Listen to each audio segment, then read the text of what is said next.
Quinton Daniels, what's up, bro? What's up, man? So you're in the damn UTV game pretty heavy. Yeah, Powersports, I guess you would say, generalized. Yeah. So what all do you do in that realm?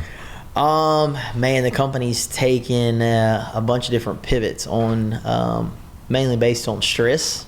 Yeah. And time versus money. So it all started like back in 2010. I traded a Jeep for a Can-Am, and I sunk it the first ride. I ended up with it on top of me at a ride. My buddies all worked in the oil field, and they were all able to afford side-by-sides. Well, I was like, well, I got this Jeep that I ended up like trading up on Craig before Facebook Marketplace was big, Craigslist. Yeah. And I got this Jeep, this CJ V8 swapped, and then this is before Can-Am was big. This was like I said, like 08, they really kind of came out with something. Yeah. And then 2010, I traded that Jeep for it, or maybe it was 09, and the first motor I went on, I ended up flipping it over. And I was like, well, I've always known how to work on stuff because I was poor growing up. Yeah.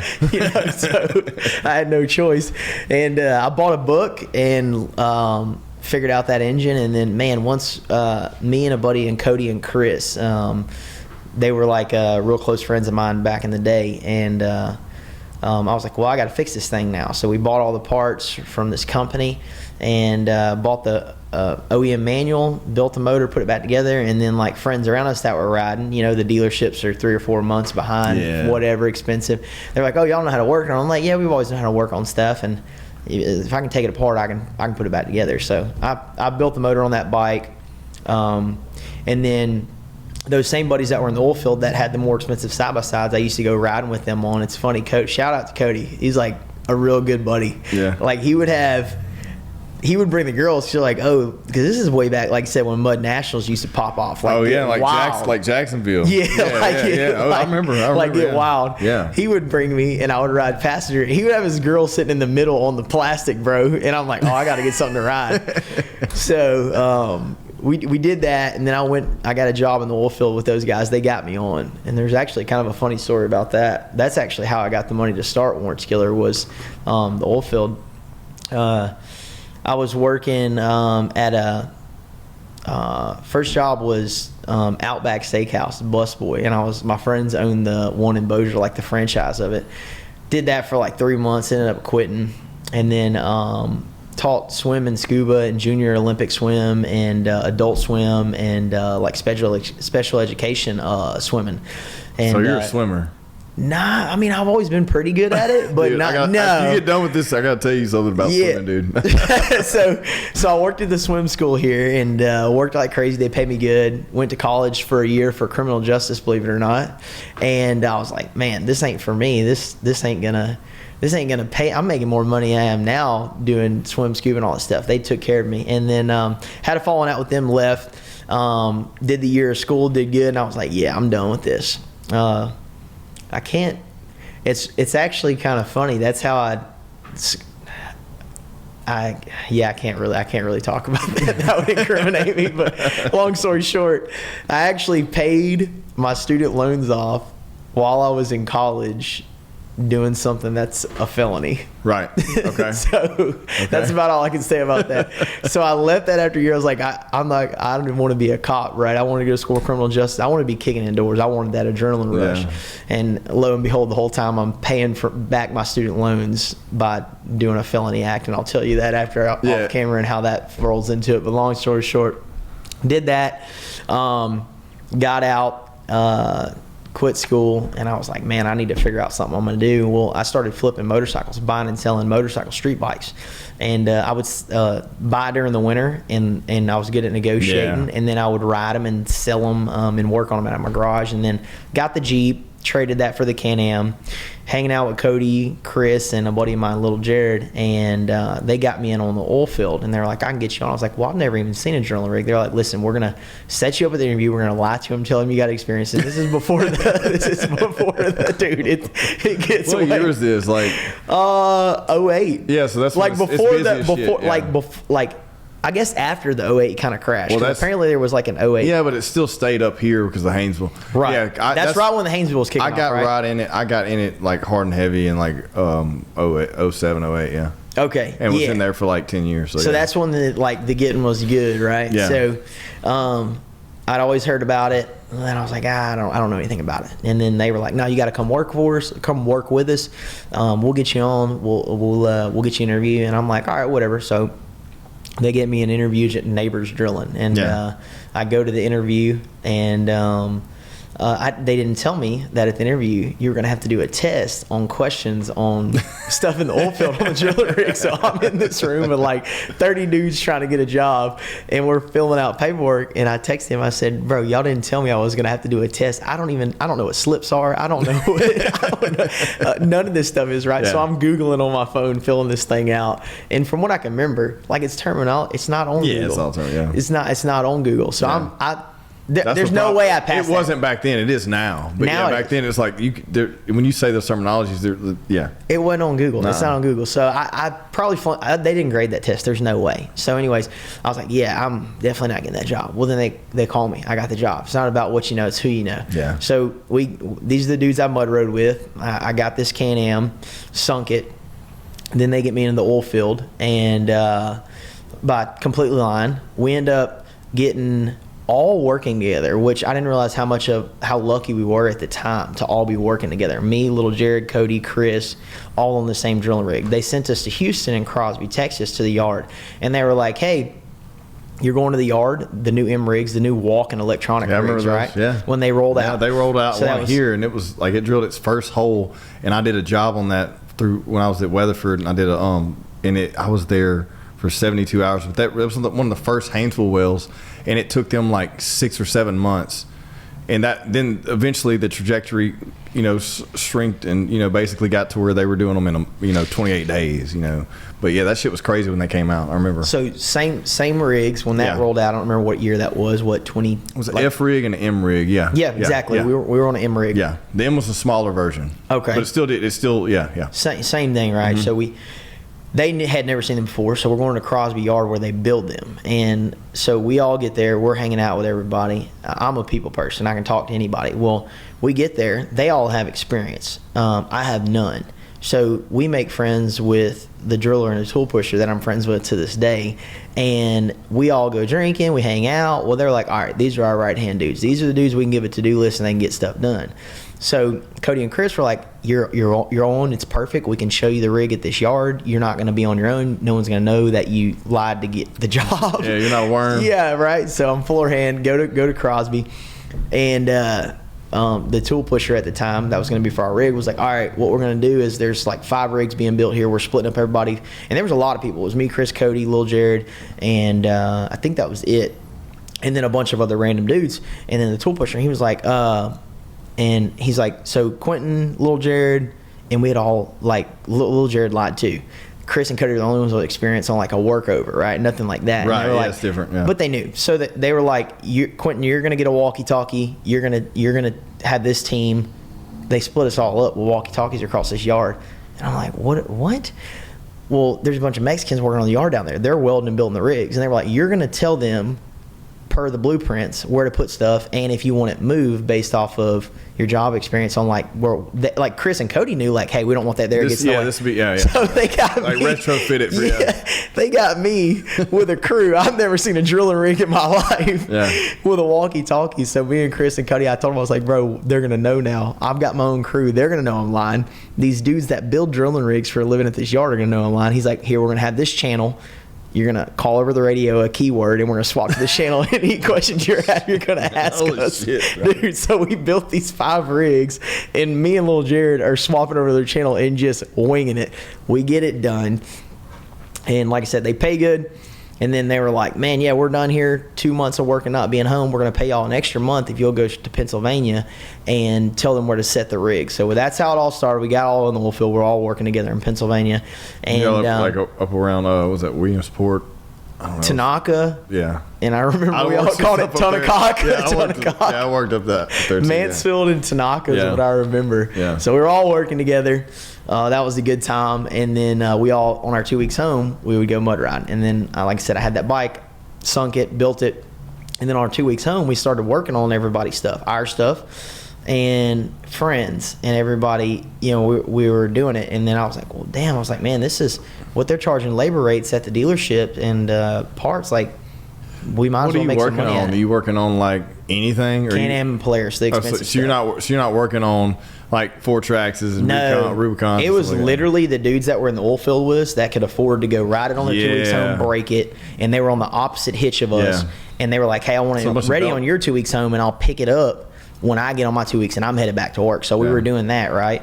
And it was mainly friends at first, and then just word of mouth travel, because we were able to get home and we all hung out at a buddy of ours, Kevin Chatlin. A lot of people know him locally. He's an older guy, but he hung out with us. Hey, we were doing it out of his house. He knew about it. He knew about the ins and outs of it. So a lot of what I learned early on was from him on the maintenance side of things, and that's what everybody needed: axles, wheel bearings, transmissions, right diffs. So we did all that. Cody, Chris helped me, little Jared, a bunch of buddies, and then I started I'm like, bro, we need to turn this into a business. Like, we can charge a little bit and still be fair, and we're getting this shit done in 2 weeks, and then we can pay for our parts outside of what we're making in the oil field. And they were like, all right, I'll help you.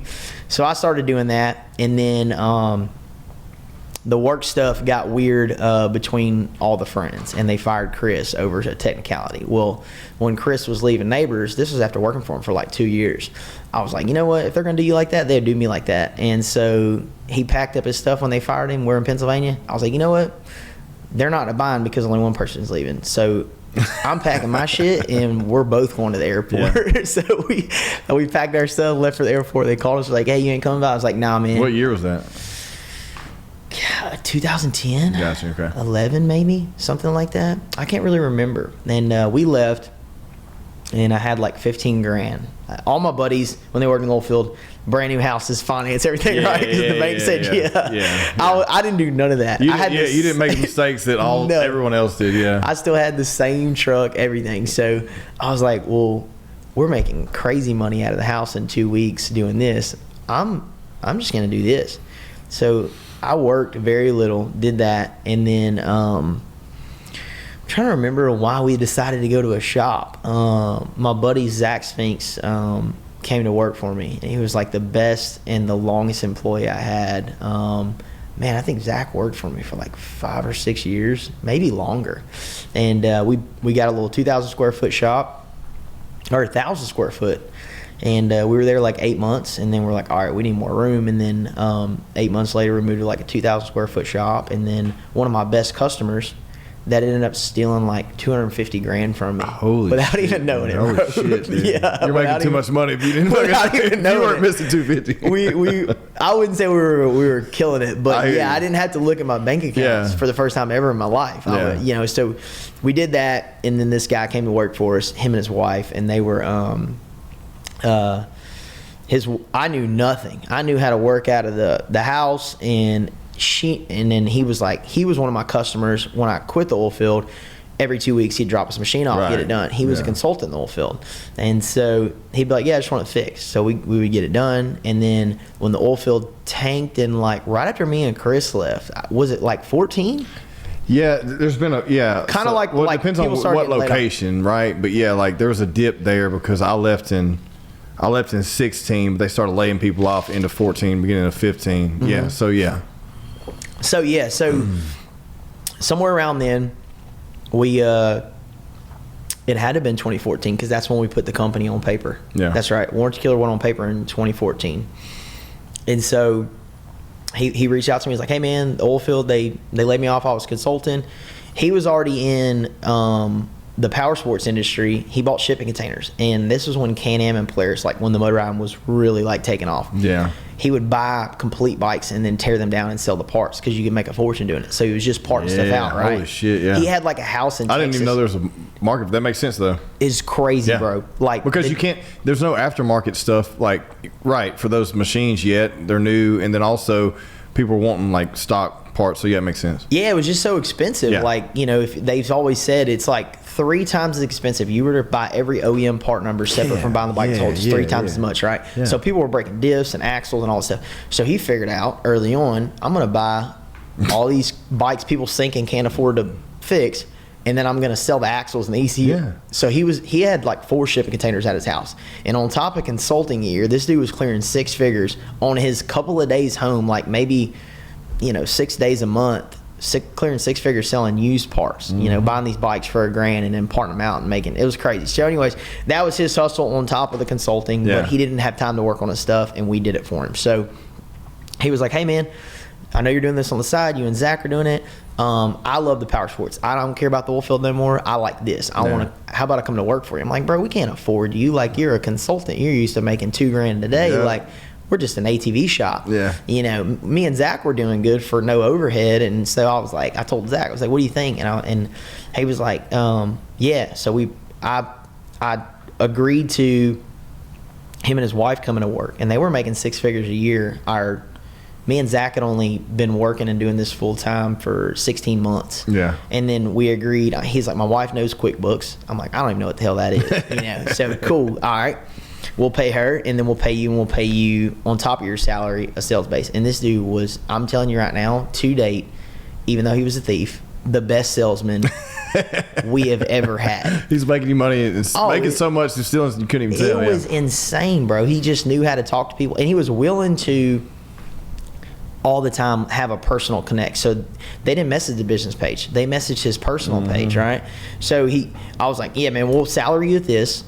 We'll salary your wife, and then y'all get commission. They were making crazy money, So we moved in that 10,000 square foot shop. Bro, there was never a time we didn't have 50 bikes in the shop.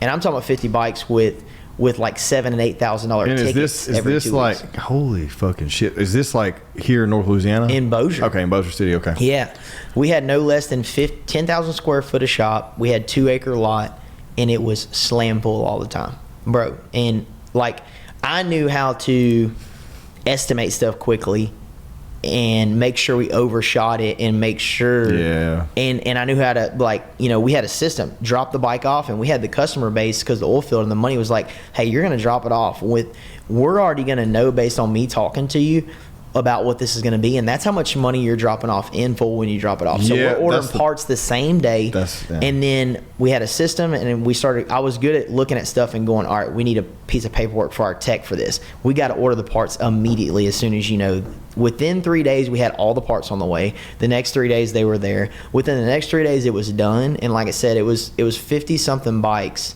in the shop all the time rolling, and these were customers that were, the cash flow was crazy. And so his wife was doing the QuickBooks, he was sales, and I would just come in and manage all the guys in the back shop. And it started out with a couple of Zach, and then like all my friends have helped me and worked with me since this started, and like shout out to them for sure. And then we had at one time almost 30 employees. It was crazy, and just it was insane. So then one day, one of the guys that worked in the industry that I became really good friends with, Russell Coker over at 3P, called me and was like, hey man, y'all owe us like $8,000. I'm like, okay, no problem, I'll let Ashley know. And that was Ron's wife. And I was like, hey Ashley, this guy's says we owe him $8,000. Well, we had a system to where we didn't do any credit cards, any credit with anybody.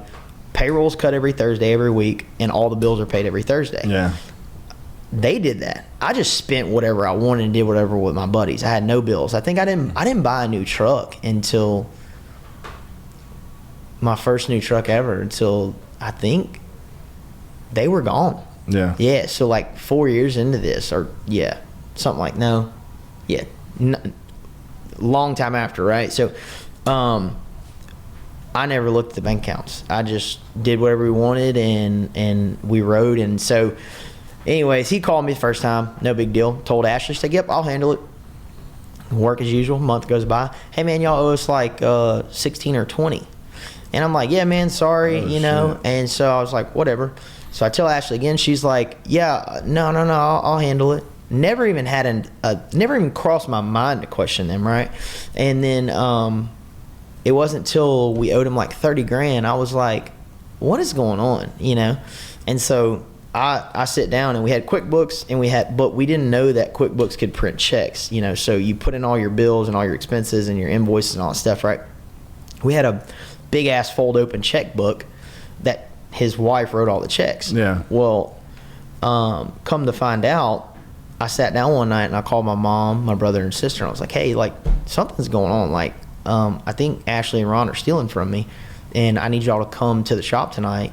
And this was before my brother or sister worked for me. And I was like, and my mom doesn't work for me, but I was like, y'all need to come and help me figure this out. And so we spent all night, and we ended up finding out she was handwriting the checks, and somehow they were stealing them and depositing them in their accounts to vendors, and marking in QuickBooks, which wasn't directly connected because you were manually doing Right. it, that they were paying the vendors. Right. And so that night I figured out, between like all that and everything, it was like 250 grand. Didn't even know. Fuck, man. Yeah, dude. On top of six-figure salary. So they were blowing through some money. So long story short, that all happened. And came in the next day, told my guys, hey, this is what's going on. I'm firing Ashley and Ron this morning, and I'm going to tell them it's because business is not doing good, and you guys, we're still rolling. Like, so we just got to get them out of here. And then I got to figure this out, and then whatever legal route we can do. And they were like, all right. So they come in, I'm talking to everybody in the front office, and Ron and his wife are sitting there baffled, like they don't know what's going on. And then Ron gets mad, his wife starts crying, and then he wouldn't leave, and he started to get loud. And I said, look, man, I said, I tried to like diffuse the situation. And so then he got to the point where he was like so loud because he knew what he knew, and like, well, we know there's money in the account. I mean, they had access to everything. Yeah. And so he just didn't take it as a hint without us getting ugly. Hey, get out of here. And then I finally had to tell him, like, hey, man, look, if you don't pipe down and leave now, I know what you're doing. You're stealing from me. And I had to tell him in front of everyone, I'm going to drag you out of here by your head. And then he left, and then his wife left. And I told Candace, or maybe it was my brother, I was like, cancel all the bonus checks. We couldn't cancel payroll because that's illegally, right? So we canceled all the bonus checks, the commission. And it ended up being like $4,000 for a week. Like, they were making crazy money, bro. And so then didn't hear from them. All of a sudden, 2 detectives show up at my shop maybe a week later, and they're like, hey, we're here on behalf of Barksdale Federal. This is all like public knowledge, right? I don't want to be. Oh, I don't care. I don't give a fuck, dude. This is your business. No, bro. I don't care. Damn, no. This is no. I mean, if we're gonna tell the story go of for the it, company, go for right? it. Yeah, No, I let's don't do give a fuck. And it's so long. There's way more, and I'll just kind of summarize it because it gets wilder for him. Karma ended up catching up with them. So all this happens. Mom, brother, and sister there to help me out. Luckily, we weren't in a money bind, right? We contacted all the vendors, told them what was happening. And, of course, some of them apparently were kind of like, yeah, whatever, bullshit. Like, we see this all the time. We ended up paying everybody back. Dude, we were in the whole, like, 6 figures with vendors. Holy shit.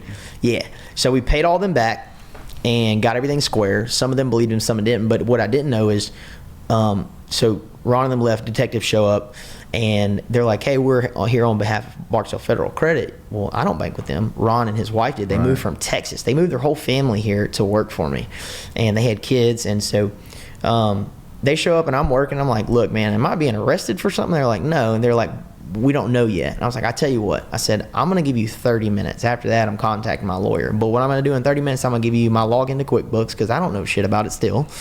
And here's our checkbook. You can look at whatever you want, ask me any questions you want. Here's the checkbook. I have nothing to hide. And they were like, we're here because his account's in the negative. So keep in mind, they're making over 6 figures a year and stole 250 grand in less than a year. And, and they're saying that their bank's negative, and the bank's going after them because the checks they wrote to pay for stuff were bounced went into the negative because we canceled their bonus checks. So here I am, like 20-something year old, and the detective were looking at me like, bro, how do you not know someone stole 250 grand from you? Yeah. And how did they steal, between their payroll and this, $300,000 or $400,000 total? How is that gone? And so I didn't realize it. I'm just like, hey, I don't know what to tell you, but that's what happened. I got work to do. We got customers' bikes. I could care less about that. That money's gone as far as I'm concerned. So they're in my office. I gave them access. They sit down at Ashley's desk. They're going through everything, and they're looking through stuff and taking photos. I said, you can do whatever you want because I have nothing to hide. But if you're going to arrest me, at least be honest with me because I need to call my lawyer. And they're like, all right. So little did I know they had Ron in custody in jail for check fraud or whatever they charged him with. They think you're in on it. They think there's some kind of scheme or something, right? Yeah. You know, so you're laundering something or something's happening. Yeah, something. So I didn't know. I didn't care. I was like, I'm good. Well, his wife was pregnant. She had got pregnant while they worked for me, and the detectives were there. They looked at everything. And they're like, all right, you know, we appreciate it. And I was like, so am I good? And they're like, you know, we're gonna look into some more stuff, but we appreciate you cooperating. And I'm like, all right. So they still think I'm in on it. I'm not off the hook. I'm calling my lawyer when they leave. So then I get a text message from Ron. So in between all this, from him getting fired, it's been a week or two, he still stays on social media, tells people that it was his company, I stole it from him, and all this bullshit, told all the vendors, because we sent out an email like, hey, they're no longer affiliated with us, and we really can't say why, and they kind of were like put two and two together. Well, then he's reaching out to them to get set up to still sell parts because he has no income. And so half the vendors thought we were lying to him about why we owed him money until we paid him back. And then half our customers kind of got split. Apparently, I didn't know this, you know. Half our customers were like, bro, something wasn't right about him. I knew it. I hated dealing with him. And I'm like, bro, he was awesome. Worked hard, worked more hours, you know, like just all the time, bro. So like perfect employee. And I was like, man, I was blind if y'all are saying this. Dustin told me this. He's like, bro, something was off about him. I knew he was like something Weasley. Everybody. So cops are walking out the door. I get a text message from Ron. Hey man, I'm so sorry. I'll pay everything back. Please drop the charges. I'm going to miss my kid being born. Yeah. All this stuff, right? So I'm like, hey, he just texted me. And they're like, what? They're like, how? We have him in custody. And that's when I found out. I was like, I don't know. His fucking watch. Okay. He texted me off a watch. Yeah. And they were like, are you serious? And I was like, yeah. So I sent them screenshots of it, and they were like, all right, you're good. You're clean and clear. They went, and they were like, well, they come back, and they're like, hey, he wants to know if he pays the bank back, will you not press charges so he doesn't go to jail so he can see his kid be born? I said, I tell you what. I said, that money's gone. By what you're telling me, I know I'm not getting it back. I said, I'm not gonna have him miss his kid's birth. So if you can figure out a way for me not to drop charges and him see his kid's birth, I'm fine with it. And they were like, all right, we'll figure something out. So I think he ended up getting to see his kid born, and I never heard from him for about a year. And then I get a call from Dustin. He's like, bro, did Ron call you? I said, that dude knows not to call me. I'll freaking kill him if I ever see him. So this dude called S3, scaring the front desk girl so bad that Dustin gets on the phone. And Ron is strung out on drugs. Like, went back to the oil field, on his way back home from like Wyoming or some shit, stayed at a hostel in Colorado, got high on something. Yeah. Right? And I was like, nah. And Dustin was like, bro, it don't even sound like him. He's like changing voice deflection. It sounds like he's possessed. Like, Dustin's telling me all this crazy stuff. And I'm like, bro, you're crazy. Like, he's like, I swear to God, please answer if he calls you. I said, all right. So it ain't an hour we get off the phone, bro. Ron calls me, apologizing for everything. And I hear in the background, like, wind rushing by the phone, like he's running down the road. And then I hear him, like, people passing him, like, kind of like, oh, like freaking out. And he's cussing and screaming at everybody. Apparently he's in Colorado, running down the sidewalk. And the cops are chasing him through town because he's so high. Holy shit, he apparently got in a multi-state high-speed vehicle chase. Shit, dude. He ended up going to jail, losing everything. And then my sister sends me a video of his wife, gets on Facebook Live. So he had taken over 6 figures in people's money for parts and not ordered the parts, and was robbing Peter to pay Paul. But it sounds like he had a drug issue too. From what when he worked for me. Okay, I don't know though. I don't. Someone calls you strung out. It's like, okay, well, that's not their first time of doing this, right? And everybody said when he worked for me, they thought he was high strung. Like maybe he was on Adderall. Yeah, that happens, man. Yeah, right. I mean, yeah. I was oblivious to that, so maybe that was, and then maybe it progressed to something after all this. So all that happens, his wife gets on Facebook Live and is like, I'm sorry, everybody. We don't know where Ron is. He left us, drained the bank account, left us all the kids at home in Shreveport. They were still living in Bossier. He was working on stuff out of his house. Owed bro, there was like 400 comments of people that he owed like a couple $1,000s. It was like 6 figures. It was crazy. And then his wife on camera was like, hey, I don't know if Ron's okay, but we got life insurance on him.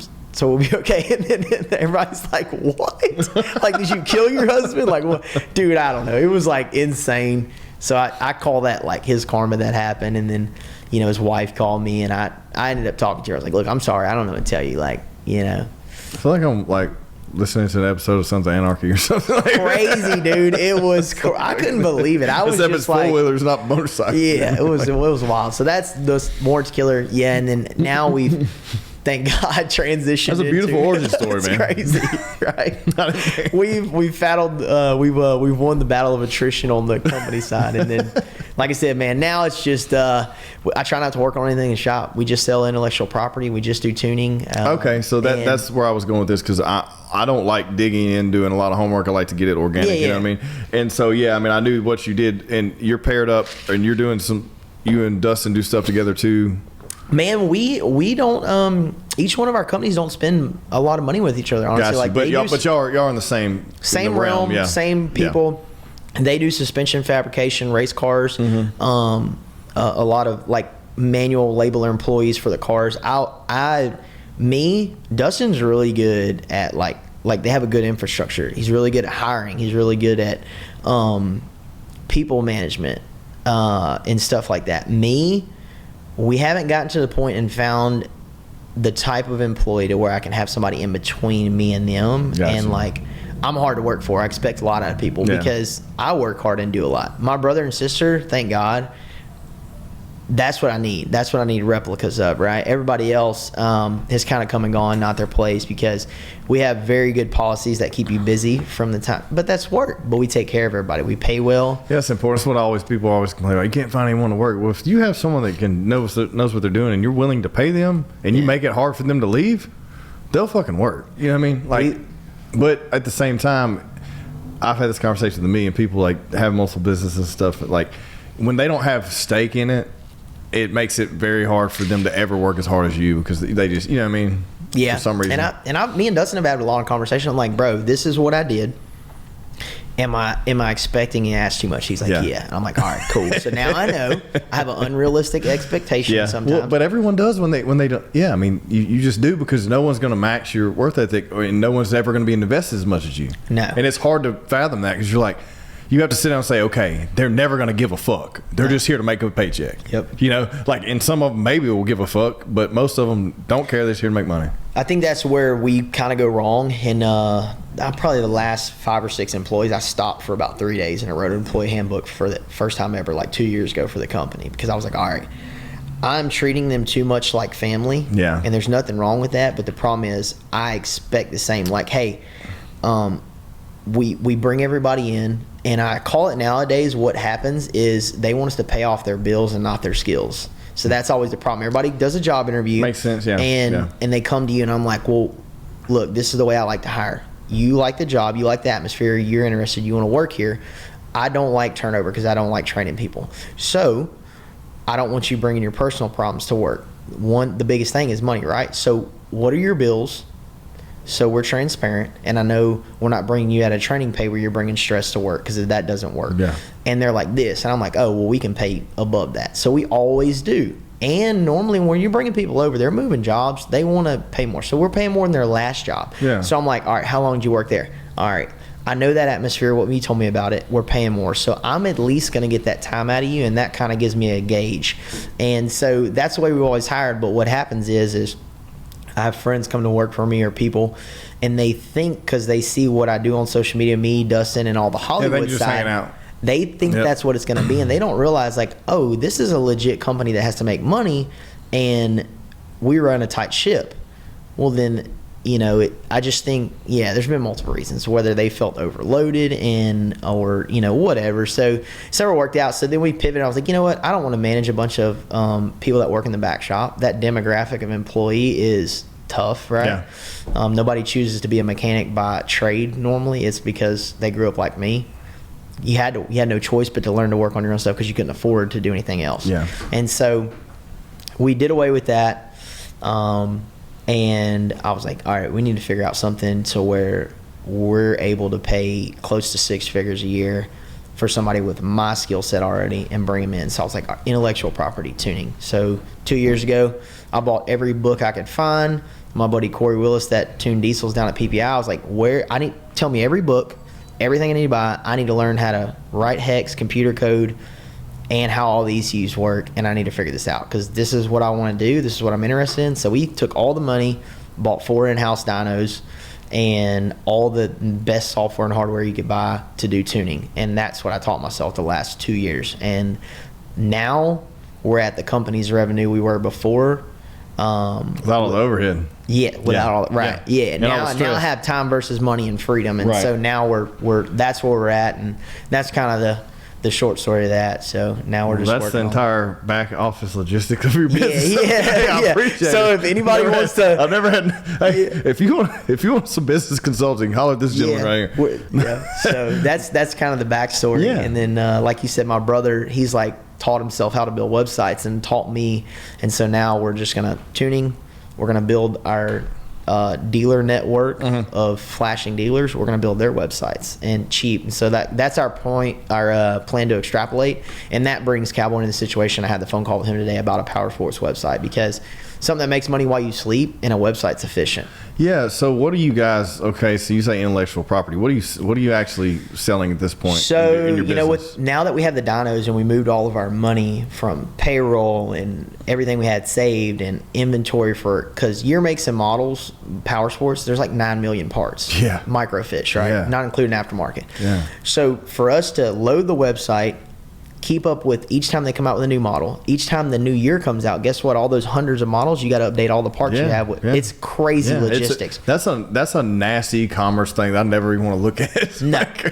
And me and Dustin talk about it all the time, like, bro, we need one product that we can sell millions of times, because you just don't realize once you get something, even like a website as efficient as it is, you're like, oh man, how am I going to update all these parts now? I've got 30, 40, 50,000 parts. It's just always time. There's no way to, like, you can dump something in there, but you still got to go clean it. There's just time. Yeah. So intellectual property is me getting a new vehicle or a new platform, getting it on the dyno, building a tune file for the majority of the customers. Okay. And they're buying this tune, downloading it.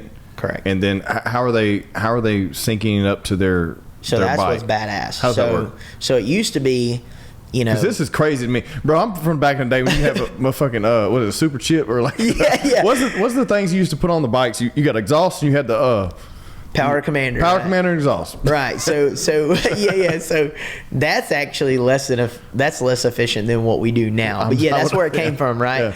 So used to be you buy a flashing or a programmer, people called it. Well, it was already preloaded. Those were before their time, right? So with tuning, get the vehicle in, do the R&D, build the tune file, and now you're like, hey, for this set of mods, I've got this tune file for this vehicle. Okay, so you're presetting these based on popular mods.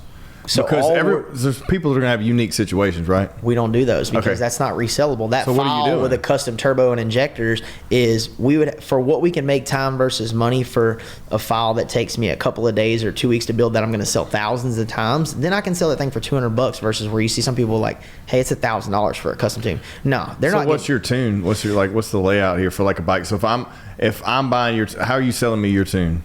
What's my setup for me to want it? Flashing device is what we call it. The device that you buy from our website that reads and writes your bike, and then we charge for a tune file. So you're buying a flashing device, and then you're buying a tune file service, and we're transparent about that. Most people roll it into a bundle, and you just see the device, and they're like, "Hey, for this range, year, model truck, or whatever, this is the package." You're doing more than just side by sides. Yeah. So we've done all the naturally aspirated side by sides over the past 2 years. We have all the tune files for those. Okay. So now we're building a dealer network for that, where we send out tools to dealerships and shops, and they read the bike, email us the tune, and we modify it, email it back. Now it's gotten even better because the popular year makes and models for like air filter and exhaust and the popular exhaust, what we're doing, instead of supporting one vehicle and going down a road of only doing one vehicle, we're supporting thousands of platforms for just the guys that want to mainly, like, there's enough of them for our manpower to just support. We don't want to change any parts. We want to plug this thing in an OBD and flash it. So why would I not sell those $500 tune files thousands of times? Right. So they're just plugging these in and putting some different rims and tires, maybe lift on and some exhaust. exhaust, air filter. Right, Yeah, right, basic, right. very basic mods. Yeah, your basic mod, not your entire Not something custom I have build, to get not in. a custom build. Right, not something I have to get in on the dyno, change the turbo, inject, all this stuff. Right, So, $20,000 bike, not a $50,000 bike. Right. So yeah. So we're trying to figure out where the efficiency point is in the intellectual property. But you're just in side by sides and like UTVs and stuff. Or you're not dealing with like cars and trucks. We're releasing all that. You're getting in on that too. Yeah, Okay. So what does that look like? Because that's a whole nother beast. I don't know yet. So right now, where we're at currently today. I'm extremely particular when it comes to my vehicles, and I only recommend those who are the same way. That's why I always recommend SBC Autos. They take pride in their inventory, from badass four-wheel drives, clean classic cars, and even your everyday grocery getters. They have it all. No hassle, no BS. SBCautos.com. The company has doubled every year since 2014 with zero marketing money. It's because of our technical knowledge, and that's it. And we transitioned from working on stuff in the shop to building the website, to the website getting to the point where we have the same money without working on stuff in the shop, right, to using that money, buying power, to these same vendors we know we have a high sell of parts, to doing bigger buy-ins, to getting better margins, and becoming distributors to where we can have a dealer network, cut them a good enough deal where like, oh, well, that's the same price I can buy it from them. I'd rather deal with one person. They're giving me the same dealer price. I don't have to do the buy-in, and we're still making a cut. So we're doing a distribution website with a branded front face, mainly in tuning, because the margins and the overhead is insane compared to anything else. Hard part. Yeah. Nothing touches it. So that's where we're headed now. And then all of our dealers that want to get set up, we're like, hey, man, we've already spent all the money. Let us build you a website we've got a maybe $1 million website if you paid to have it done, and we didn't do it in-house, right? Yeah. Now we can pass that to a flashing dealer and let them have you just build them on their own storefront. Why would we not do that for cost? Yeah, you white label it for them. And they snowball us. Yeah. So white label it, you make money on the back end. Right. Yeah. So that's the plan now. I don't know where we're at. What did you ask me specifically? There was something I was going towards. But I don't know. I didn't think this is how this. Yeah. So we're done with the Powersports stuff. We're about to dive into the turbo Powersports stuff. We've been waiting. I can tell you here, you probably won't release it before we do, but there's a specific Can-Am ECU that actually nobody has cracked in the world. And we'll be the first ones to do that one. Nice. Yeah, so right now we're working a deal with some big companies to sell the intellectual property to that. And then that's going to, because there's some companies right now in the industry with us that we're the best naturally aspirated tuning. They're the biggest and most marketing money in the turbo stuff. Well, now all of a sudden we beat the big guys, and we do have turbo tuning. It's not advertised on the website for the Powersports stuff. Now we beat them to it. Now we're going to start working on the turbo tuning. When we're done with all that, we just got off a phone call with the first marketing company we ever talked with. It's the same guys that handled Hoonigans. Yeah. Okay. So Dustin got set up with them, and they've always done in-house marketing. Like us, we've spent $0. Right. And then they were like, pass the contact. We told them what we're trying to do, and they were like, hey, let's push the Powersports to potential. Then we have a formula for you to flip it to the automotive, Got you. diesel, marine, personal watercraft, motorcycle. So we just recently bought a brand new motorcycle dyno, so we're going to be releasing the motorcycle tuning. That's Powersports. The automotive daily driver world is weird. The diesel stuff is crazy. It's more enthusiast. Yeah. But Powersports and motorcycles, they want to go faster, and they'll right? spend the money. They're going to spend the money to not do anything. They'll Yes. spend it just to say that it will do it. So we're going to focus there, let them evaluate the company, and then that's our game plan for the automotive. But the automotive stuff will be finished, added to the website. I think 1,000 vehicles, pretty much covers every brand, year, make, and model that people are going to want to tune in the next 2 weeks. That's awesome, man. Yeah, it's wild. Well, congrats. I didn't even know you had all this going on. I just knew that you were tuning and building bikes, and I was just like, okay, this is interesting, because I've been fascinating with the world. I've been fascinating and I told Dustin this on the show when I had him on a while back.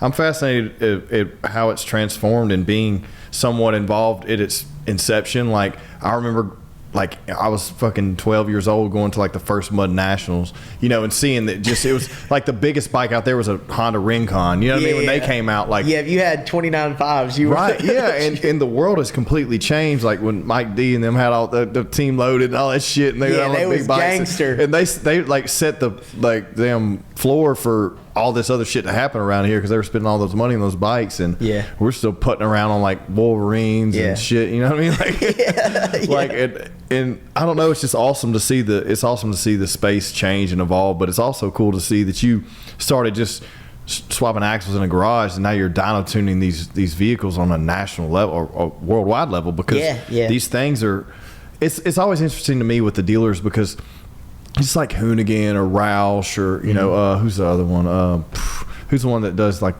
does the Mammoth and the some of those truck companies. So like just like those people, like it's funny how like the dealers roll these things out and they see this like side market to market these vehicles and these mods and stuff, and they come back and partner with the performance and company and say, okay, well, we trust you enough to make our vehicle, keep our reliability of our vehicle, we can still warranty it and then use your performance parts. And it seems like that's the like the road you're traveling now. If you told me that the OEM retail price off the floor, I mean, Can-Am just dropped their new X3, 40 something grand. Yeah, I've been seeing Dustin post about that. It's crazy. And that's absolutely fucking insane to me too, because I told him too. I said, man, I was like, I think they've gone too But people are paying for it, dude. Yeah, but I think, at that 40 grand price point, I think your median income family on what the bank will say yes to is what I call it. But that bike, who's using those bikes? You have the race bikes like what he does, and then you have them modding them out for mud riding. But like the people that are modding those out for mud riding are the ones that are spending $100 grand on a bike. You know what I mean? Right. Yeah, that's what I was about to say. It's crazy. They'll buy a brand new bike, and you're not Mikey and Team Loaded and Steven and them anymore. Unless you got a $100,000 bike. That's the big dogs of the park. It's crazy. This bike is not for that. That's not. Right. People aren't. I don't think you're gonna see that as much as the stuff that's out now. But yeah, it's wild, man. The industry is, the sky's the limit on it, and we've been talking like, man, where's the turning point? And I don't know what's going on right now. Me and Dustin texts me, and for the first time ever, like as far as like 2 or 3 weeks ago, like I said, the company's doubled every year. This is the first time ever that we've been level with our sales from the year before. Not overall for the year. We're still up 44% for this year compared to last year, but it's because we were so high from January. But from January to now, this is the first time ever in our company's history, which Dustin's a lot bigger than us, so maybe we're getting to that dollar amount to where, that's why I was like, all right, let's do some marketing now. Right. So yeah. At some point you're gonna reach your diminishing level. return. Yeah, and then you're gonna have to ante up, and then that's what's the hard pill to swallow. It's like, we made it this far so long, but if you want to take that next leap into like taking over and dominating the market, you got to spend the fucking money. It just sucks. So we're at the point now of spending marketing money and figure out that's awesome though, man. That's good to hear. I didn't know we were going to be talking about, because that's what I eat, shit, and live is marketing. Like and with you, like, is that all your day to day is all the time? Is everything around your life to do with that industry now? Like majority, we were about to step into, like I said, releasing the motorcycle stuff heavy, the automotive heavy, the diesel stuff heavy, and then after talking to this marketing company, they're like, hold off on that, let's maximize what you're already established in, come up with a formula, flip it, and do it by science on how much you're investing. I was like, okay, so that's where we're at now. And back to the cowboy thing, we're gonna build a Powersports website for him, and partner with him on it, and do that with some help, and have there's a guy over by him that preps his race cars, that actually started prepping his race cars, Ryan. He opened up a shop over there in New Mexico, so we're gonna have training him on kind of a satellite thing on like, hey man, the website's where it's at. Yeah, sure, if you can shoot somebody astronomical estimates, then it's worth your time. Right. But so mainly right now the Powersports stuff. But my day to day is coming in, evaluating, my brother and sister and what they're doing and seeing what their task list looks like, and then answering all my emails, and then sending out calibration files for the ECU for all the orders we've gotten in for the days. And then after that, like I told the marketing company, I've never even looked at our reports, our inventory. We've been blessed for the company to do what it has and literally not do half of what companies have to do, like inventory control, it's marketing. It's because you have a good product. If you have good hustle and you have a good product, then that shit, but when you're in a market where you have to compete with everyone, like say you're opening a restaurant, or something like that, like it's just different, Yeah, no, that's what I told them. They were like, we don't understand, because they logged in all our stuff. We were like, we can't believe you never spent any marketing money. I was like, well, I knew early on we can't just be selling everybody else's parts. We have to have a reason for people to come to us. Yeah. So one, we can answer tech emails and answer questions without their bikes in at the dealership. Two, we have a catalog over the years that I've realized like 15, 20, and 30% off of retail is not enough money to do what we're trying to do. So I need to engineer and design our own products. So I've never been in engineering school, but I could figure out how to CAD draw some stuff. And then I was like, all right, this ain't what I like doing and I'm good at, so I'm finna pay somebody to do this. So I found a guy here in town that CAD draws our stuff.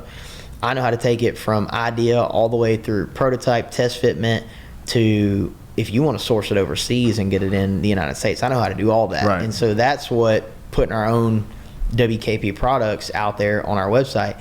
Now people, tech, have a reason to come for us, and they can only get it from us, and we can control the retail and the margins. And so that's the only reason I think we've never had to spend any marketing money, is because just kind of the path by accident. I didn't know. I just knew I had a friggin' disease of OCD of I've got to know how something works. So I could always answer everybody else's questions. Well, then we structured the company where you couldn't just answer as a question. I'm not giving you the information.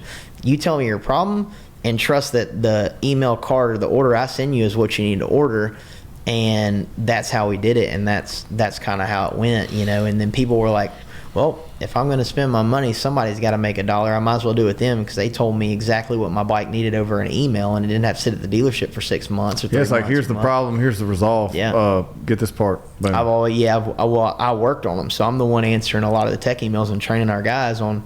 Well, it's just like when you go into a vehicle forum, man, you get spider webbed into 40 different fucking ways. They'll be like, well, it's this sensor, or it's really this filter, it's this fitment, or it's an evap issue. I'm like, dude, right. You don't know until but if you have someone who's done the work, and you have the resume, and you say, look, here's pen to paper, this is what it looks like, this is what we, then it pays to just, okay, cool.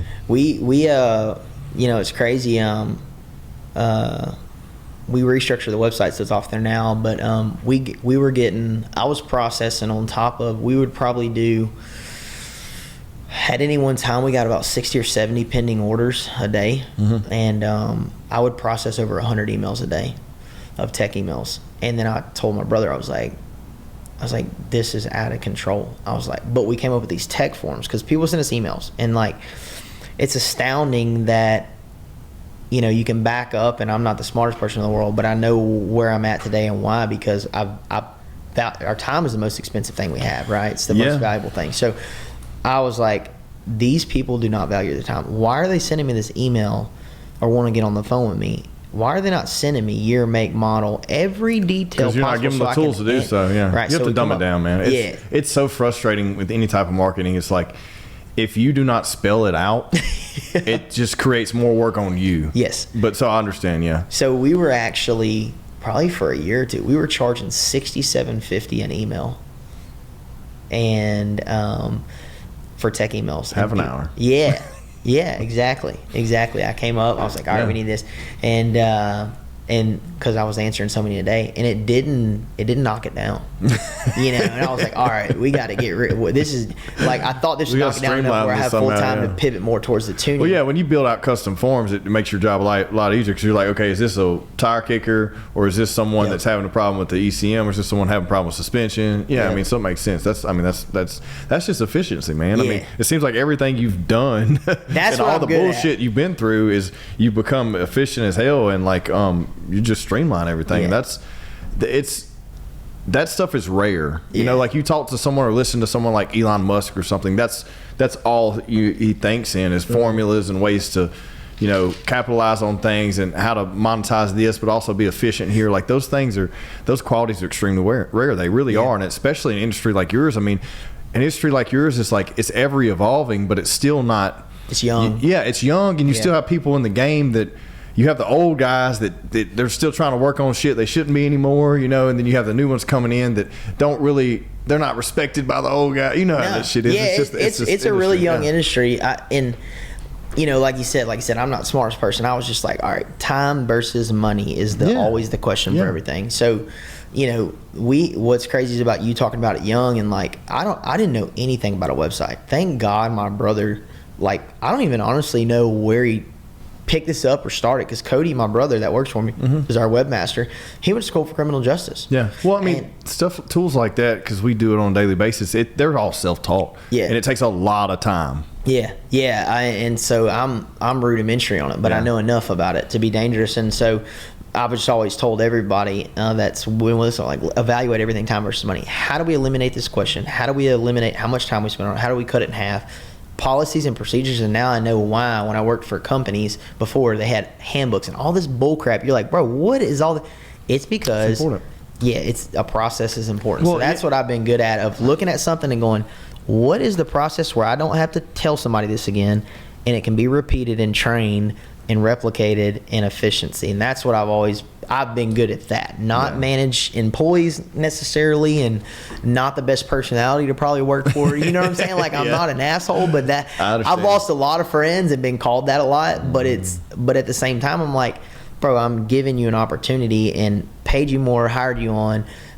We pay vacation time as a four-wheeler shop, bro. Four-wheeler shop. You know, we've had employees quit because of, I wouldn't call it a strict environment, I would call it an accountable environment. Everything's trackable.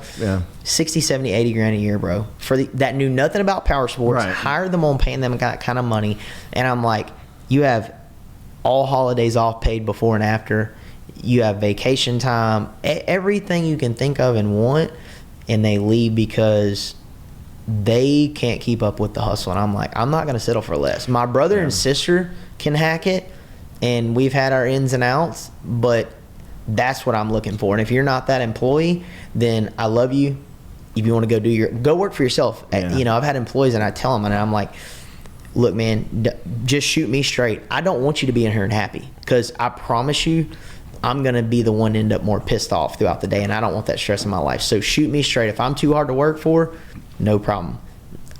There's not a right or wrong. It's just what we can tolerate and what we not. So, you know, that's the way I've always done it. And so that's kind of where we're at. So next step is my thinking is, not to anybody that's worked for me. I appreciate everybody that has, you know, they've been a piece along the way and helped. But I'm just like, man, we got to hire a more educated and invested employee on what we're doing. Yeah, I mean, your business is pivoted. Like, it's just different. I mean, you're not gonna have the same type of employee. You don't have the same type of workflow. Yeah, like it's went all from labor to technology. You know, and those type of people who do those work. You know, you have a skilled labor set, and then you have a tech labor set, and there's completely different types of people, personality wise, the way they work, the way they function, the way they're you know, like all that stuff is. It's different. I had the hardest time. You brought all that up. It made me think about it. I had the hardest time like transitioning from oil and gas, from doing that for 10 years. Because I started off in an automotive shop thinking I wanted to be a mechanic. Yeah. Went to tech school, did that right out of high school, worked there for like a year. Guy was like, I'm going to give you this shop. I'm retiring in like 5 years. You can have it. And I just got into it in like 6 or 8 months. I was like, fuck this. I'm going to oil field to make money. I don't want to do this. Yeah. It's just not enough money for the time put in it in automobiles, because everyone – they expect, like, you know how the auto, it's different than the power sports, because power sports is a leisure thing. So if they got the money, they got the money. With the automobile, it's like, oh, well, I just want to fix this, or, you know, or I don't really want to pay for that, you know, kind of thing. Because it's a commodity, right? It's something that they use on a daily basis, so they don't appreciate it anymore. Anyways, got in oil and gas and did that for the longest time. And in oil and gas, I think, like me, you probably too, is like, if you don't work, you're getting fucking fired. Yeah. If I see you lazy taking a break or fucking off, you're fucking fired. Like, it just is what it is. You're fired. So I'm trying to be the hardest worker on the location or in the shop or whatever. And then when I like kind of got to burn out on that and kind of moved out of it and got into the space I am now, it changed. I'm in the small business space working with other business professionals, not a bunch of roughnecks and company men on location. And but what was good about working for large oil and gas companies is that they did have that infrastructure. Yeah. So I could take that corporate mindset and bring it back to, and still have the good old boy mindset too, and then kind of mend those together. And that's what worked for me the best, because like culture is important, but also having those values and processes and all that stuff.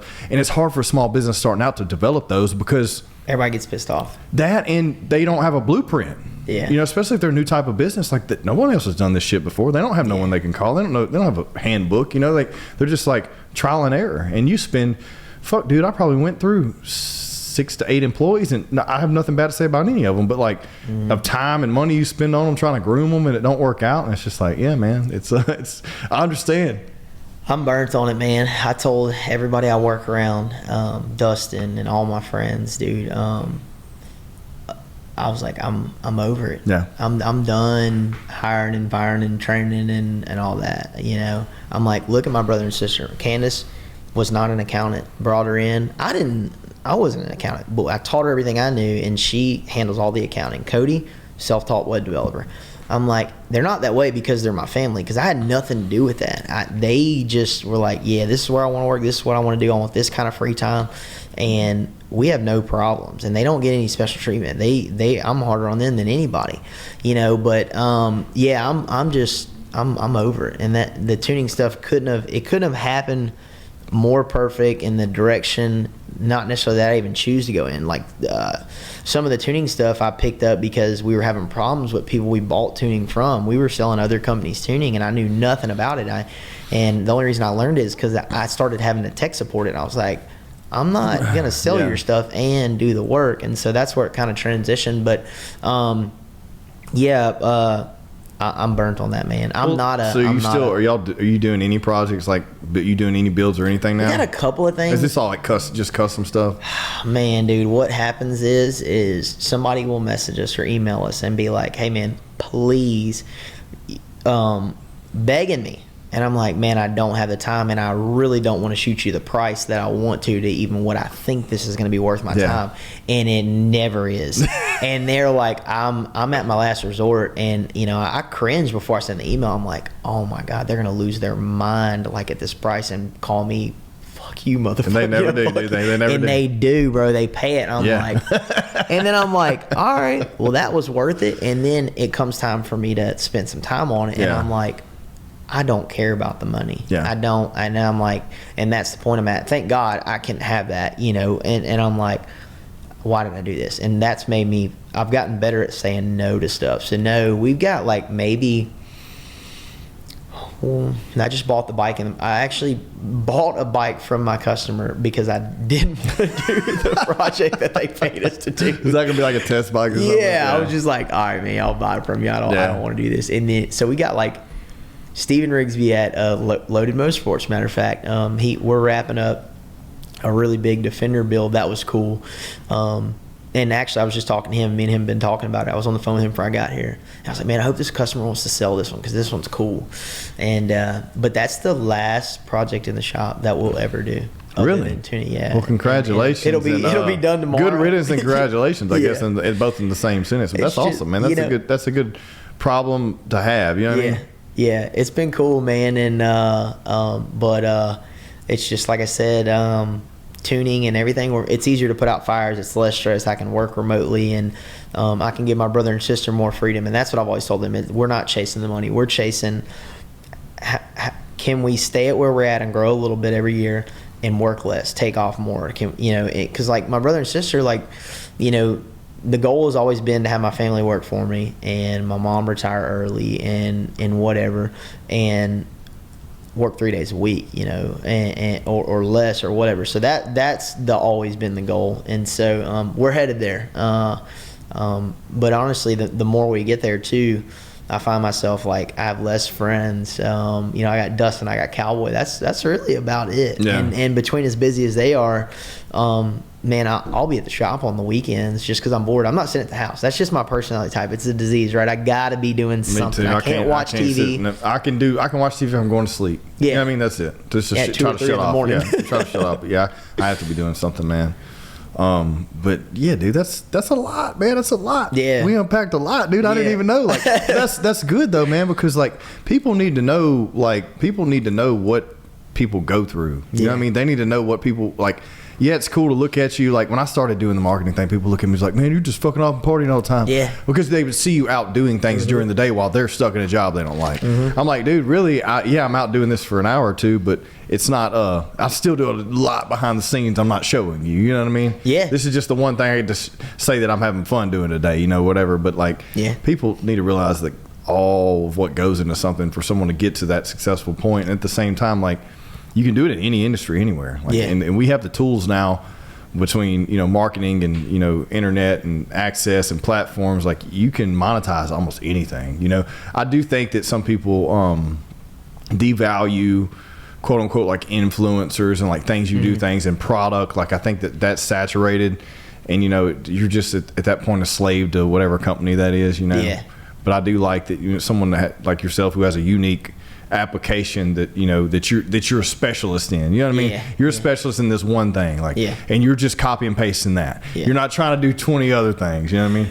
Yeah, man, that's tough. You can everything I've learned and had to learn thus far, you know, you could go a million different directions. You know, the influencer thing that you bring up, people don't realize, man, that's a full-time job. Especially when we live how we live now. Like 10 years ago, it wasn't that big a deal because you're just taking photos. Now it's like videos, every single platform, video. You got to edit those videos. You know what I mean? Like it's a lot more time consuming. It's exhausting, and the attention span's a lot shorter too. Yes. So it's like you got to get even better, more creative to try to capture someone's attention in 3 seconds versus we used to have 20 or 30 10 years ago. You know what I mean? Yeah, it really only works for me. Dustin, my hat's off to him. Dustin stays talking, bro. Yeah, but he keeps it real. You know what I mean? Yeah, it's just people don't realize it takes the fun out of it too. Me and him talk about it a lot. A lot of people send us some messages and they're like, "Bro, what happened on your story? You didn't post the rest of it." I'm like, "Oh man, sorry. We just got caught up in the moment to enjoy it, and we didn't video everything." And that's not me. You know, I'm about to have to like do more of that with the marketing company, with the dyno and stuff, and all the tuning. We're gonna have to start doing videos and talking about every platform. And I've tried to set it up efficient at the shop to where we leave cameras and lighting in place, and I can, because I don't care nothing about that. I don't care about doing the videos. I don't care nothing about that. I like the challenge of the computer stuff and the tuning and figuring out these. That's what I like about it. So yeah, you know, people that do that make a living at that. That's underestimated. There's always more to you know, everything, like, you know, podcasting, photography, videography, you know, whatever. If somebody is a master at it, known for it, you may have not looked down on it once. You'd be like, I don't care about that. That's simple. It's not. Everything is a craft when you're the best at it or at a high level. And so, you know, that's the way that's what I've learned just from being involved with so much at a high level, to where I'm like, oh, there's way more than that I thought. That's a full-time job. That's not, you know, everybody always sees the Hollywood side of everything, of, like you said, like, man, you're just effing off. They don't see all the editing, the work, the putting, you know, the logistics, just everything about it that's not fun, and they don't even think about that. And, you know, just so, you know, I always look at everything with open mind. I'm like, there's more to that than meets the eye. Yeah, and we've created such a buy it now culture, and, you know, this is what I strive to be. And, you know, it's like everyone doesn't want to work and wants to be a CEO.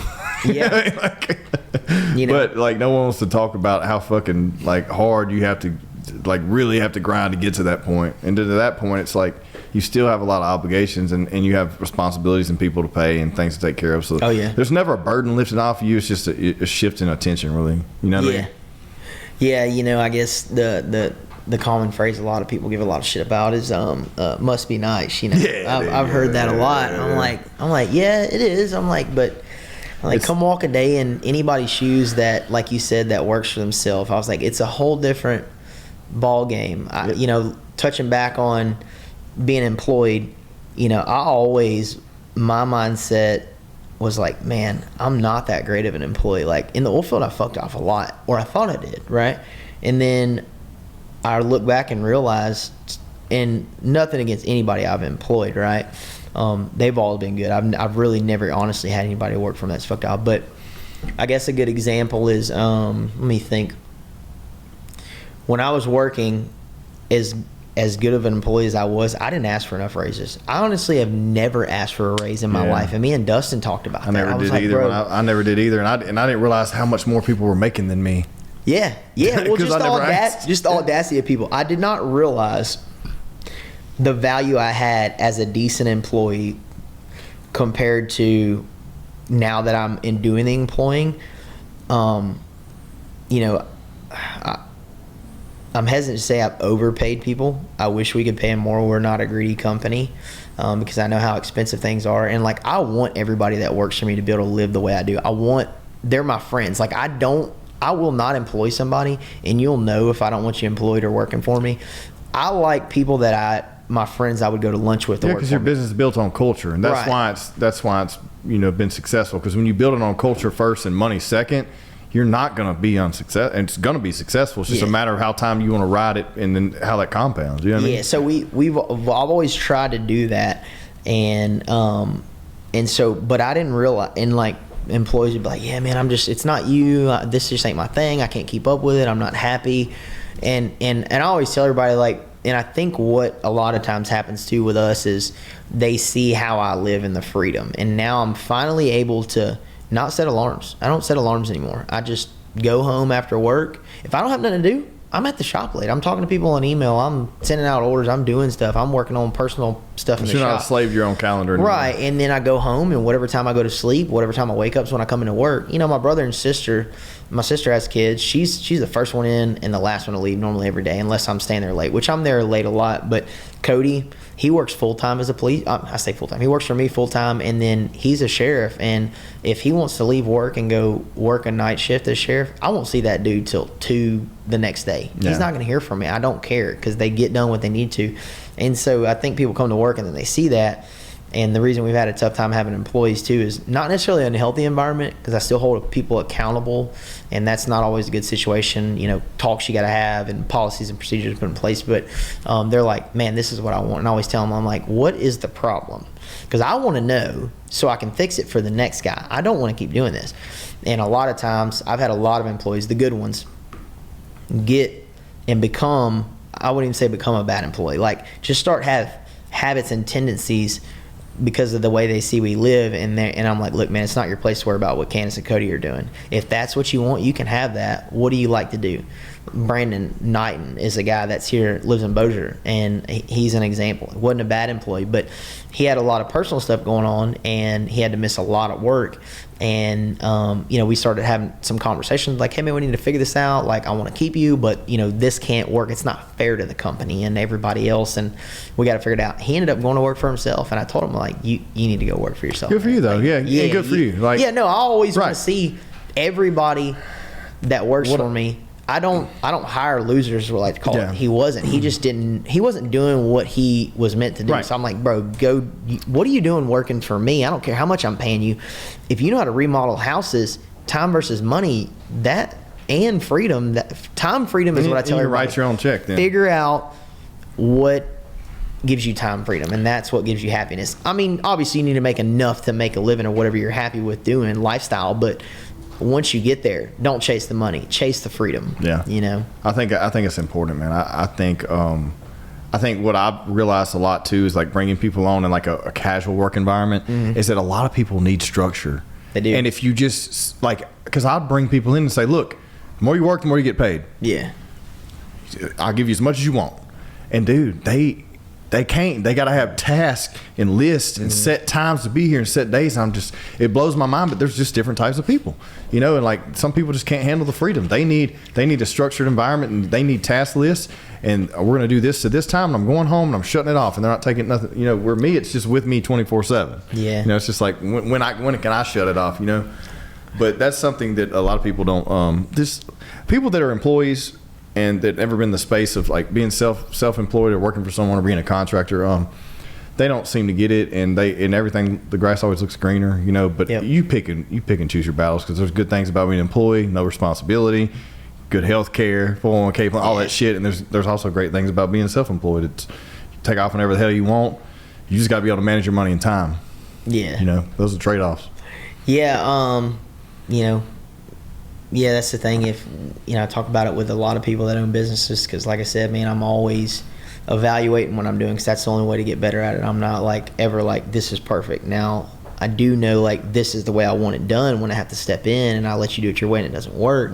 But past that, you know, I'm always like, oh yeah, that is a better way. Like, you know, I is not smarter than that, right? Like everybody. So I try to be that way. And like you said, man, everybody that's ever come to work for me or been around me, I want to bring them up with me. So you're training them personality wise and everything. And so if the couple employees that have left me to do their own thing and something better, time versus money and freedom, what I know that gives me the happiness, I'm never mad about that. I always tell them. And they never have anything bad to say about you either. Like, that's what's awesome. Yeah. We may have had our ins and outs because, you know, whatever, but I'm always going to shoot you straight. You shoot me straight, bro. You can put in your 2 weeks. You can come back to work, but I'm going to encourage you to do what I did. Go work for yourself. You know, if you're not that personality type, then there's nothing wrong with that. If you want to work for somebody and you don't want that stress, but there's, like you said, there's pros and cons to everything, and that's what everybody needs to realize is do what makes you happy and understand what comes with that. If you work for somebody, you're not always going to have the most money. You're not always going to have the most time freedom. You know, but guess what? You don't have the downside of, like you saying, you don't have responsibility. You never. Or stress. When you're off, you're off. Yep. There's the phone don't ring. Right. Yeah. So if everybody was like us, you know, and that's what I try to constantly. I'm like, if I wasn't about to have this conversation I don't want to have with somebody, if they were like me, then they would be doing what I'm doing. You know, exactly. So you know, exactly. that's tough. It's catch-22. Hey man, I just had an employee last week or week before last, like their 30-day notice, and she's been with me for like 4 or 5 years. And we got a 30-day notice. Yeah, well, that's because of my culture, right? Yeah. They respect the way that we run things, and the way they work with clients, and they're in charge of clients, and they give the clients a notice and me a notice and a transition time for another employee to take over. And like, I feel like I figured that out. Yeah. And so when she said it, I'm like, congratulations. I'm proud of you. Yeah. She goes, what are you doing? I'm going to do my own thing. I got a couple things going on. I got my other business doing this.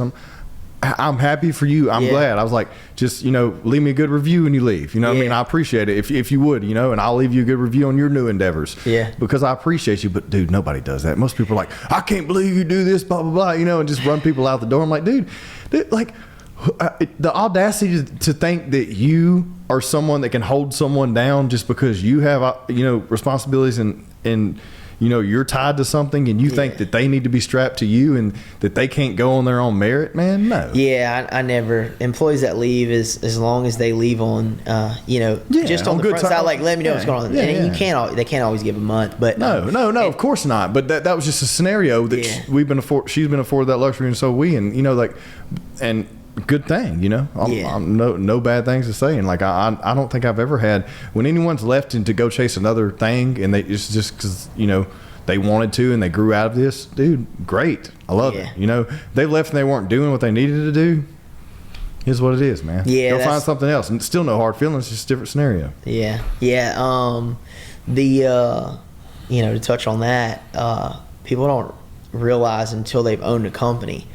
Even a month is not long enough to find somebody. Dude, and 6 months is about what it takes. To transfer everything you've trained an employee on, depending on the job. And then you put 6 months into someone it's kind of like a relationship. It takes you 6 months to get to know somebody. Yeah.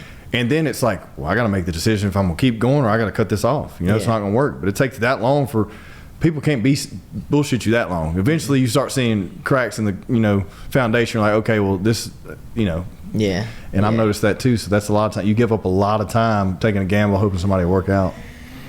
I never thought when I started a company that the hardest thing would be employees. Oh yeah, nothing else. It always is. That's but, it. Oh, I think there's a lot of like secrets to that. It's not like a canned secret I'm trying to sell. It's just like people just want to say no one wants to work, but how much do you value your business? Are you willing to pay? No one wants to work for $15 a fucking hour. No, you can't. Are you willing to pay $25 an hour, give that person days off, give that person holiday pay, give that person some type of benefits, let them start contributing to their retirement? Are you able to make all those sacrifices? Then you're going to get a different type of applicant. Yeah. You know what I mean? And those are the things that aren't talked about. Everyone just wants to get on social media and say, no one wants to work today. Well, yeah, not for you for 15 hours, motherfucker. They don't like you. You know what I mean? Like, they might put up with your shit for 25, you know? Like, it's tough, man. Yeah. It's tough. To touch on something else, on the industry of young stuff, we were talking about it. I remembered what's crazy in the Powersports stuff, and it's kind of given us a window. But we get set up with big vendors, right, with the company,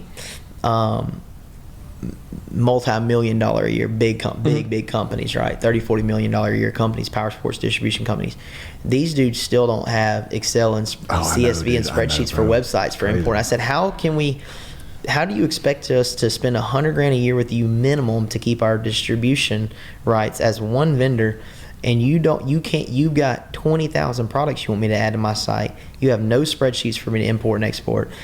And then not only on top of, once I get them done, how am I supposed to update them when you discontinue, price change, and year, make, and model fitment?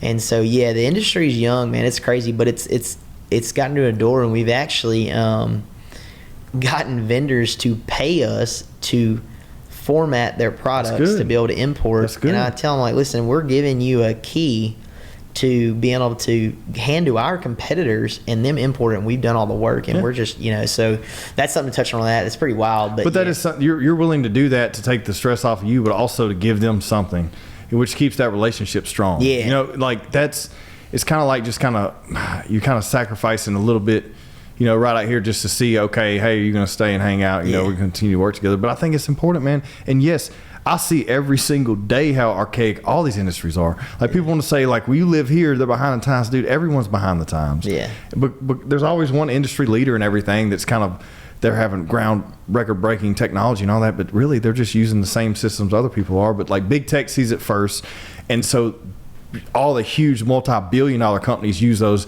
and then it trickles down, and it may take 10 years to trickle down to someone who's a mom and a pop, Yeah.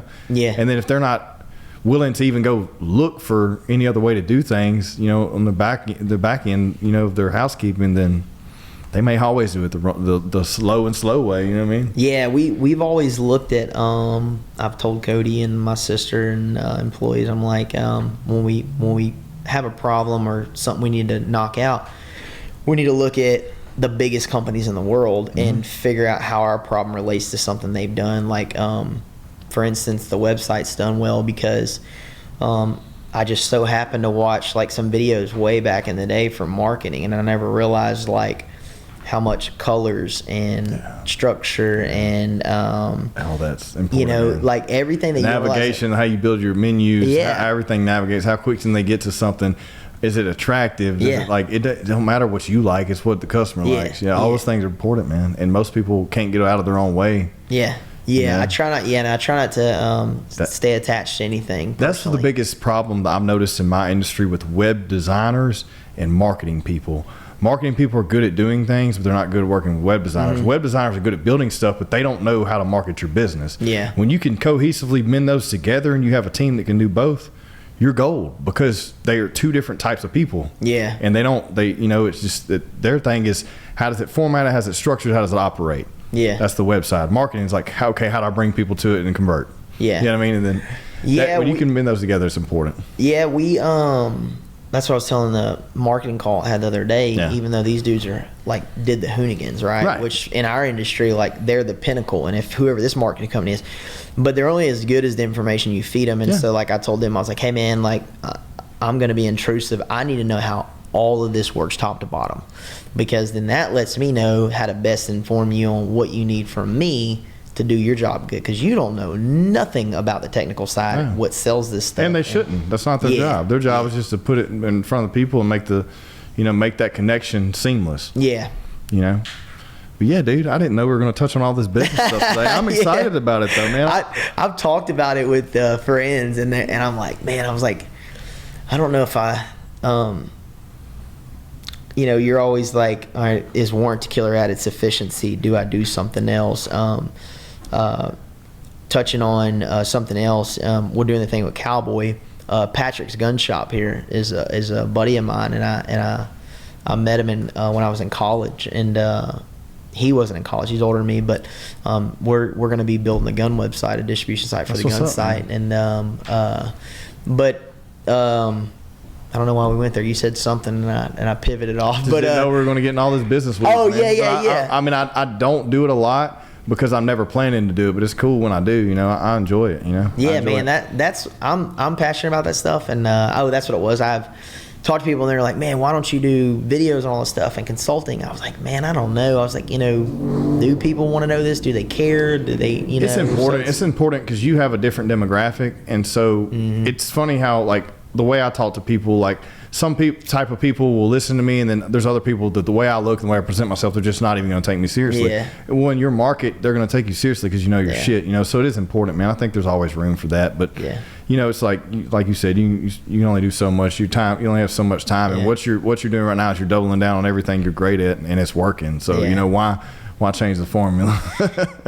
just like I said, maybe something will bring more time freedom versus money and stuff for everybody. But it's I encourage everybody to do their own thing. That's just me. Like outside looking in, everybody I see that's not happy and friends around me and people, I'm like, bro, you just don't have the time for it, and that's what you're missing. That's how society was developed. Initially, that's how we were, and then we just got to where people needed to be in groups and form companies and business, and then it went from two individuals racing each other to two group of individuals racing each other, and that's how it works, man. But no, look, man, I've had a good time today, bro. Hell yeah. We're gonna have to wrap this thing up, but any shout outs, any plugs? Where can anybody find you? Any of your stuff, you know? Yeah, my Facebook, Instagram, and Warrant Killer Performance, and shout out to all my friends that have helped me along the way, man. Whether we're still friends or not, everybody helped out along the way, and my family and everybody that's made it possible. And man, I appreciate you having me on. Bro. Good time, bro. So, we'll wrap it there. Yeah.